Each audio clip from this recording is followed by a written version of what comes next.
Voter మహాశీలారా, మీరొక్కటి మాత్రం అర్థం చేసుకోండి. 5 సంవత్సరాలకు ఒకసారి వచ్చే ఈ ఎలక్షన్లో మీ దగ్గర ఒక ఆయుధం ఉంది, అదే ఓటు అనే ఆయుధం. ఆ ఆయుధంతో మీ దగ్గర ఉంది కాబట్టి రాజకీయ నాయకులంతా మీ చుట్టూరు తిరుగుతూ ఉంటారు. మాకంటే తెలివైన వాళ్ళు ఓటర్లు. ఒక్కసారి ఆలోచించండి ఓటర్ మహాశీలారా, ఈ ఆయుధంతో మీరు ఒక మంచి వ్యక్తిని గెలిపించుకునే అవకాశం మీ చేతికి వచ్చింది. కూటమి ఏపీకి రావడం మనం చేసుకున్న అదృష్టం. అభివృద్ధికి మూలం చంద్రబాబు నాయుడు గారు.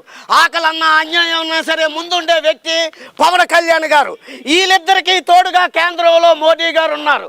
అభివృద్ధి జరుగుతుంది, అన్యాయాన్ని ఎదిరించడానికి పవన్ కళ్యాణ్ గారు ఉన్నారు. మన ఏపీకి నిధులు పంపించడానికి మోదీ గారు ఉన్నారు. అర్థం చేసుకొని మంచి వ్యక్తికి ఓటేయండి. మీకు ఒకటే చెప్తున్నాను ఓటర్ మహాశీలారా, ఇంటి ముందు తులసి కోట ఉండాలి, ఈ సైన్యంలో దేవుడు ఉండాలి, ఆగ్నేయంలో అగ్గి ఉండాలి, మన పవన్ కళ్యాణ్ గారు అసెంబ్లీలో ఉండాలి.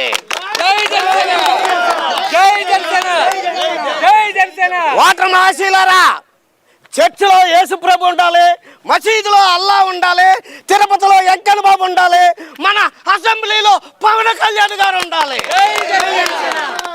ఓటర్ మహాశీలారా, ఒకటి అర్థం చేసుకోండి, మీకు ఫ్రీగా మీ ఇంట్లో 3 గ్యాస్ బండలు ఉండాలి, ఆడవారంతా ఆర్టీసీ బస్సులో ఫ్రీగా ప్రయాణం చేయాలి.